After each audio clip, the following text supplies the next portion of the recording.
Hi, everybody. Welcome to English Digest. I'm Tom. Hi, I'm Stephanie. It's our literature unit for the month of May, and today we're going to talk about a Shakespeare play. Isn't that wonderful? Yes. I suppose we could talk about Hamlet, or Romeo and Juliet, or Julius Caesar, but we're going to talk about Macbeth in today's lesson. Macbeth is a great play. There's a lot of action, a lot of horror. There are witches, there are murders. There's a good guy, there are lots of bad guys. It's a great play. So if you get the chance to go, I would really encourage everyone listening to go. Make sure you read the play before you go because the English is very difficult. You know, it's old English. We don't talk like that anymore. But boy, it's a good show. I've seen it. Yeah, it is interesting, and the English is kind of tough there. You probably won't understand it very clearly, but there are books out there that can help you with it. There's one series that I would recommend called No Fear Shakespeare. I don't know if you've heard it. I think it was written by a bunch of Harvard students. Basically, it gives you the original play on one side, on the left side, and on the right, they give you a modern translation of what they are actually trying to say. So that might help you through the play, Macbeth here. But Macbeth, of course, is all about ambition and anguish, and it's in the play Macbeth. And insanity, too. All sorts of stuff. Insanity, going nuts, killing people, getting paranoid. Black magic. Seeing things, imagining people there, and stuff like that. So, and of course, the three witches hand in hand. Wow. So we'll talk about this. We'll summarize the play in today's lesson and in tomorrow's lesson. So let's find out what happens today. Let's listen first to the first part of our lesson read in its entirety. Thunder rolls above a barren plain. Amid wind, rain, and lightning, three witches stand waiting. Into their presence come Macbeth and Banquo, two Scottish generals returning victorious from battle. The witches hail Macbeth first and speak a prophecy that he will become first a lord and after that a king. Banquo, they add, will be the father of kings. Macbeth does not believe them at first, but a messenger arrives with the news that Macbeth has been made Lord of Cawdor. His ambition kindled, Macbeth begins to dream of power. Later, King Duncan of Scotland plans to stay at Macbeth's castle. Macbeth and his wife discuss the prophecy and hatch a scheme to kill Duncan and rule Scotland themselves. However, Macbeth begins to have doubts. So Lady Macbeth encourages him, urging him to put aside his kind heart and do the deed. She assists her husband by getting Duncan's servants drunk. Macbeth then murders Duncan. And when Duncan's sons flee to save themselves, they are accused of assassinating their father. In the absence of another possible successor, Macbeth becomes king. Banquo, who heard the witch's prophecy, is suspicious of Macbeth, wondering if he took matters into his own hands and fulfilled the prophecy himself. In turn, Macbeth begins to distrust his friend. He is also troubled by the witch's claim that Banquo's children will be kings. To secure his position and remove a potential rival, he hires assassins to kill Banquo and his son. Banquo is slain, but his son escapes. The knowledge of his crimes haunts Macbeth, and he experiences visions of his murdered friend at a banquet. As Macbeth's guilt and madness grow, Scotland begins to suffer under his rule. All right, everybody, let's summarize today's lesson. It's all about ambition, wanting to do things. If you're ambitious, you want to accomplish a lot of goals. But we've got anguish here, which means kind of suffering mentally.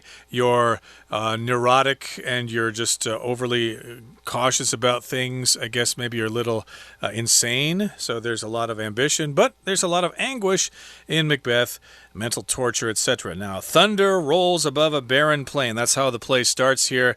We got thunder there. Lightning, of course, is what you see, and thunder is what you hear. And it's amid wind and rain and lightning. We've got 3 witches, and they stand waiting there. Okay, so yes, the 3 witches are gathered together, and into their presence come Macbeth and Banquo, 2 Scottish generals returning victorious from battle. Okay, so the witches make several appearances in this play. They begin the play, and then later on we have some action, and then we've got Macbeth and Banquo, and they are 2 Scottish generals returning from battle, and they are victorious. If you're victorious, that means you have won. You defeated the enemy, and the Scottish generals were fighting against somebody there, maybe the Norwegians, if I remember correctly, but they won, and they emerged victorious from battle, but they are now talking to the 3 witches. That's right. So we're kind of setting the scene here. You've got the 2 Scottish generals who are returning. They're probably quite happy because they've won. They've had some victories. If you have a victory, that's a noun. It means you're victorious, which is the adjective. So they return victorious from battle. Must be a great feeling to come back from war and be alive. And not only be alive, but have won the battle. It says here the witches hail Macbeth first.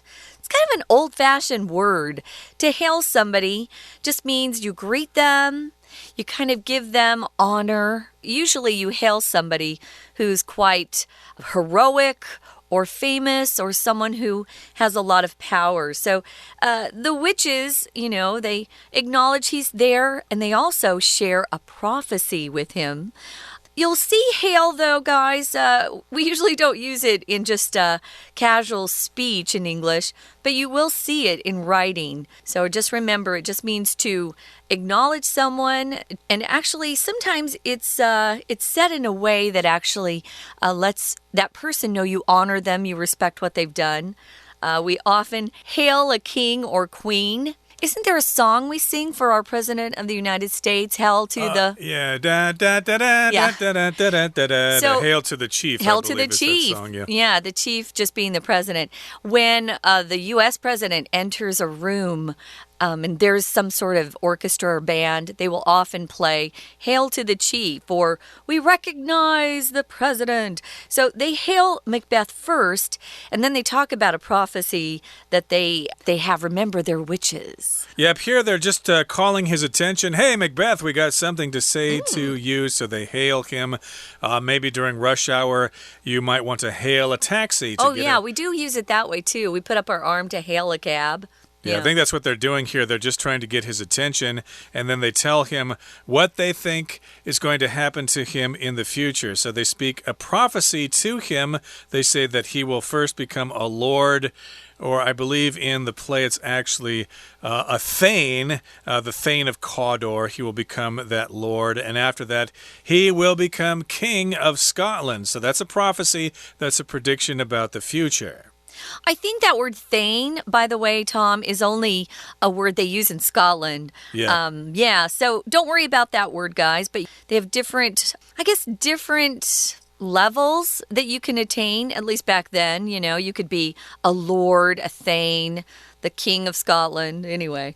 So, yeah, they share a prophecy. A prophecy is something that someone says is going to happen in the future. And you can believe it or you can't. Prophecy is the noun prophesy. A prophet is a person who prophesies, who tells of future events. So they say, hey, dude, you're going to become a lord first, or as Tom said, a Thane, and after that, a king.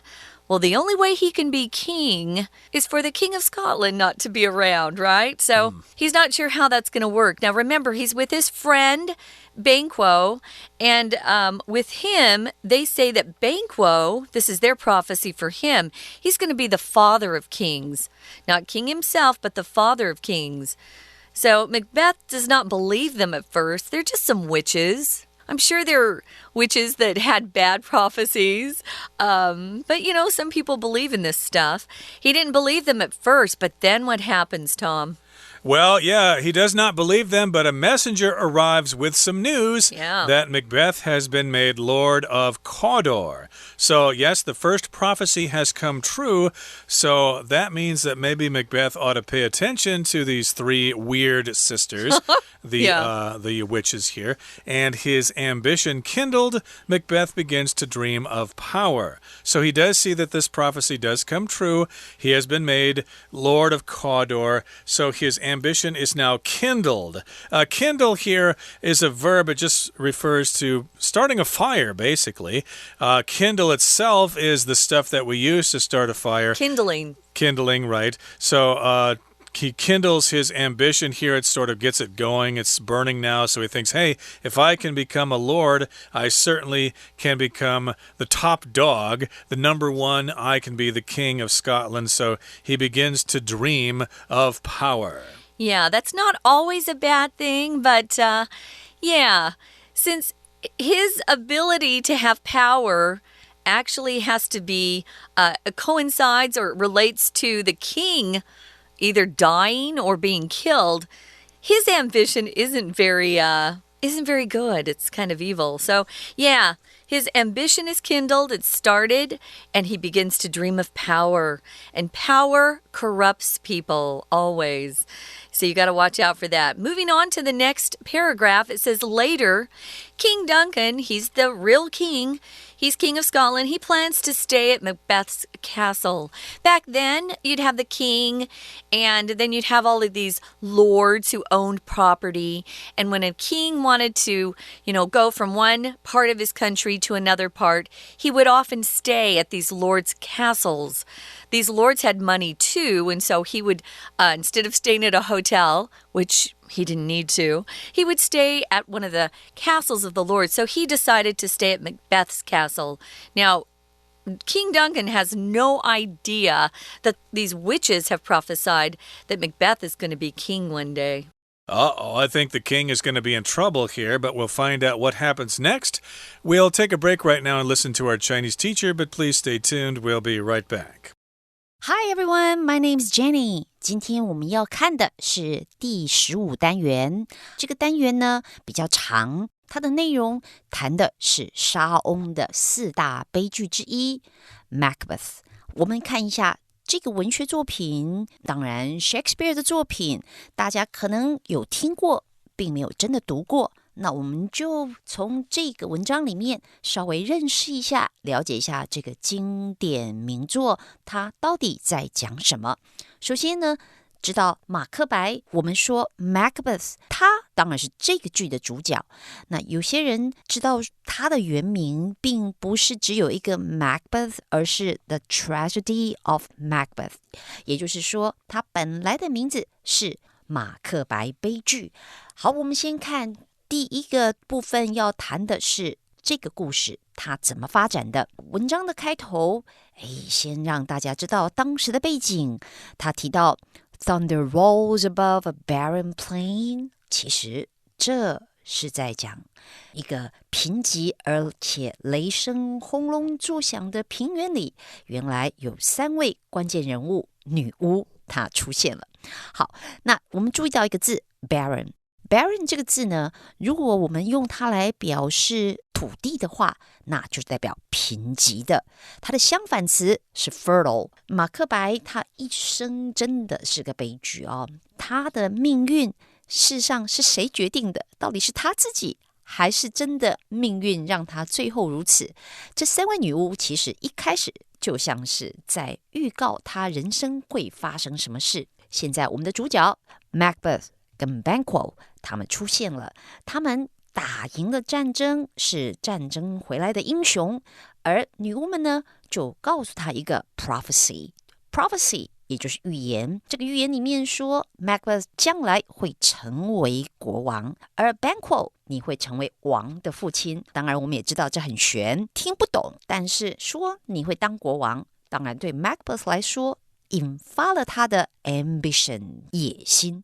好，我们注意到 his ambition kindled 这个句型 kindle 加了 d， 它是过去分词哦，它的主词是 his ambition， 可是后面半句的主词是 Macbeth， 所以可以看得出来，前半句这是一个独立分词片语，换句话说，它省略掉了动词的部分，省略掉了连接词的部分。可是因为这个前半的主词跟后半句真正的主词不一样，前面后面不同的时候，我们必须要保留主词，改成分词构句的结构上，主词保留，但是动词的部分只要保留分词就好。所以 His ambition kindled， 他燃起了野心，但是他也开始梦想拥有权利。 We're going to take a quick break. Stay tuned. We'll be right back.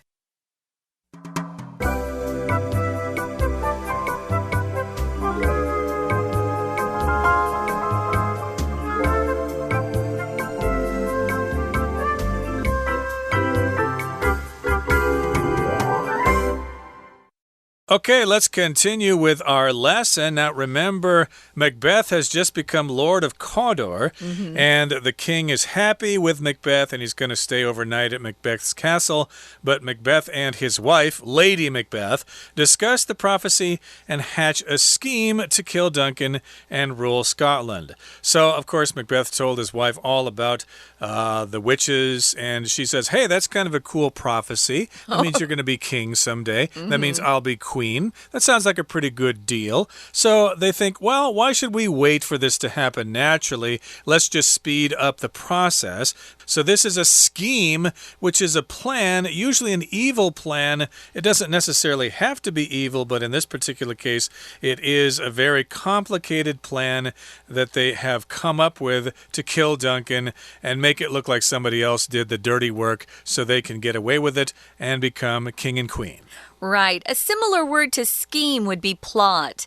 And you'll often see that verb hatch. Hatch a plot, hatch a scheme, which just means to start that particular scheme or plot. And as Tom said, in this case, it's an evil plan that they have to kill the king, who is Duncan. And he seems like a nice king, at least in the plays I've seen on stage. King Duncan always comes off as, or is always portrayed as kind of a nice guy. So they decide to speed up that prophecy and kill the king themselves. However, it says Macbeth begins to have doubts, which sometimes happens. You know, when you think about doing something bad or illegal, you think, wait a minute, do I really want to go down that road and do that? I could get caught. And as he begins having doubts, his wife encourages him. She keeps urging him, you know, don't think about, you know, how kind the king is or how kind your heart usually is. Just kill him. Do the deed means to kill the king here. She assists or helps her husband out by getting Duncan's servants drunk. Of course, a king is going to be protected by servants, but if you get those servants drunk, you can get to the king really easily. And then Macbeth murders Duncan, and when Duncan's sons flee to save themselves, they are accused of assassinating their father. I don't know if this was part of the scheme, but it sounds like a nice thing to happen for Macbeth. These two sons are fleeing, so it will make them look guilty, and no one will suspect Macbeth. Yeah, they're accused of assassinating their father. To assassinate someone means that you deliberately kill them, you murder them, and they had no warning of it. We often use it when we are talking about the murder of some sort of leader, country's leader, maybe a city's mayor, something like that. He was assassinated. Someone murdered them. So, poor guys. You know, they had nothing to do with it. They were falsely accused. Now, in the absence of another possible successor, Macbeth becomes king. A successor to the throne is the person that will become king after the current king or queen passes away. For example, Queen Elizabeth, her successor is Charles. So Charles will be king when she passes away. Okay, that sounds pretty cool there if you're into British royalty. But there wasn't really another candidate for the position of king. So here Macbeth becomes the successor and is the king of Scotland. Now Banquo, who heard the witch's prophecy, is suspicious of Macbeth, wondering if he took matters into his own hands and fulfilled the prophecy himself. So remember, Banquo is the other general that was being honored by King Duncan, and also Banquo saw the three witches as well. He's part of their prophecy, but he's kind of suspicious here, you know. He got to be king pretty fast there, you know, so maybe something's happening here. I smell a rat, so maybe Macbeth took matters into his own hands. That means you basically do things yourself when you're supposed to wait for other people to take care of it.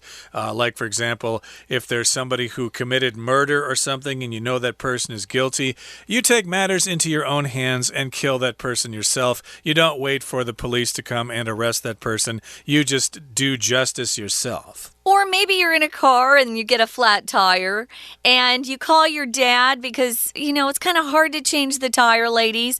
But finally you decide to take matters into your own hands and just change the tire yourself. So we use that phrase quite frequently.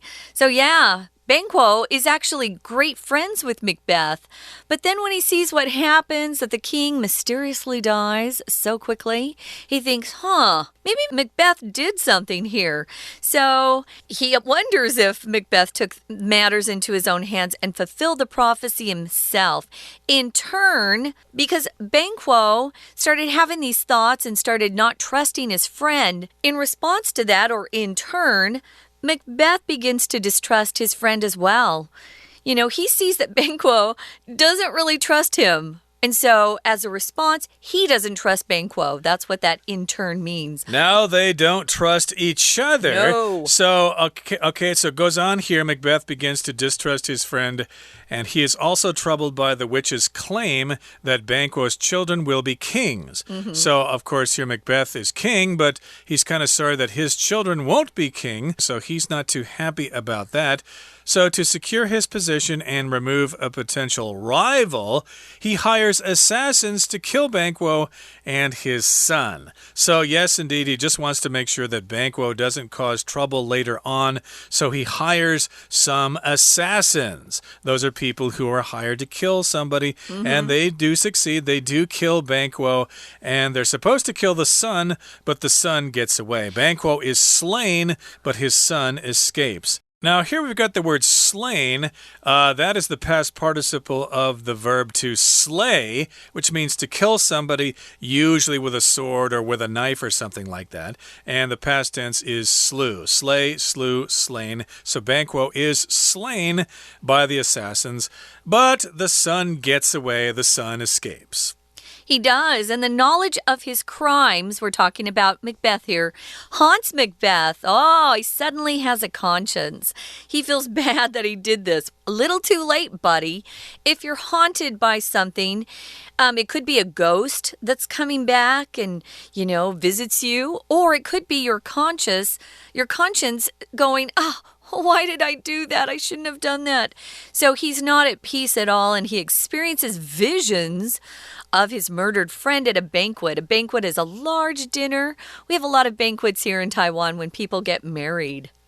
Exactly. So I think this banquet occurred very soon after Banquo's murder. So Macbeth is feeling guilty about that. The crimes haunt him. They bother him. And he imagines seeing his murdered friend at this banquet. I think Banquo is sitting in his seat and he says, hey, why is somebody sitting there? And everybody else says, there's no one sitting there. You're nuts. You're crazy. And the banquet has to disperse or has to end because of that. But in any case, yes, a banquet, as you said, is a big feast that people have. It's a formal occasion, and yes, indeed, they invited all these people over for a celebration now that Macbeth is king. So as Macbeth Macbeth's guilt and madness grow, Scotland begins to suffer under his rule. So it's kind of interesting. Macbeth has now become king of Scotland, but he's not really happy about the whole thing. He's feeling guilty about it. He's having illusions about seeing Banquo and other people. So, yeah, I guess if you have the ambition of being king, you better be prepared to have some mental anguish at the same time. Now, if he had become king, because King Duncan had died, maybe through an illness, maybe he'd feel more at peace. But no, he killed the king, so he doesn't get to have any peace. He feels terrible. Right now, we're going to listen one more time to our Chinese teacher, and then we'll be back to say goodbye. 我们继续来看，我们知道 Macbeth 跟 Banquo 这两位其实是战争的英雄，但是因为女巫的预言，让 Macbeth 想当国王，他有这种权力的梦想。而其实当时的国王是 King Duncan， 这是苏格兰的君主。他本来呢是想留马克白在这个城堡里，结果 Macbeth 跟他的妻子一想到他可以当国王，就想要把这个王给杀了。我们注意到这里有一个动词 hatch a scheme to kill Duncan。他们在筹划，在起这样子的阴谋。hatch 本来是代表孵蛋，可是你知道，当你说你在密谋一个计划，你用 hatch 这个动词是很漂亮的。接下来我们就晓得 Macbeth 他的太太其实呢在后面怂恿他，甚至于帮助他，最后真的把国王给做掉了。而 Duncan 的儿子呢还被控暗杀了自己的父亲。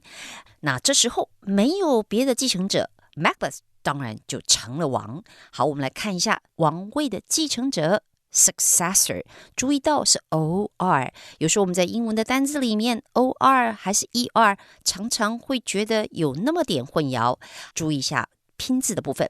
再来就是这个片语 in the absence of another possible successor， absence 代表缺席， in the absence of 也就是缺乏什么，在他当下没有可能的继承者，所以 Macbeth 就成了苏格兰的王。再来下面一段，我们知道女巫预言说 Macbeth 会成为王。听到这样的预言，我们记得当时在面对女巫这两位，还有一位是 Banquo 当然他就想要知道是不是 Macbeth 最后事实上因为女巫的预言就想做掉国王，所以国王其实是 Macbeth 杀的呢。 Banquo 这样的怀疑当然很有道理，可是这也为他引来了杀身之祸。我们注意到这边有一个片语 in turn， 其实我们知道 in turn 往往代表一种因果关系，这个转折词可能大家比较少用，因为谈因果的时候你会想到 as a result， 可是却没有想到 in turn， 这个代表一个因果关系。 Macbeth 因为不信任他的朋友，所以最后为了巩固他的王权，当然也就把 Banquo 给杀了。好，我们今天的讲解就到这边，我们下次见。Okay, that brings us to the end of today's lesson, everybody. Thank you for joining us, and please join us again next time when we continue to summarize Macbeth. We'll see you then. From all of us here at English Digest, I'm Tom. I'm Stephanie. Goodbye. Bye.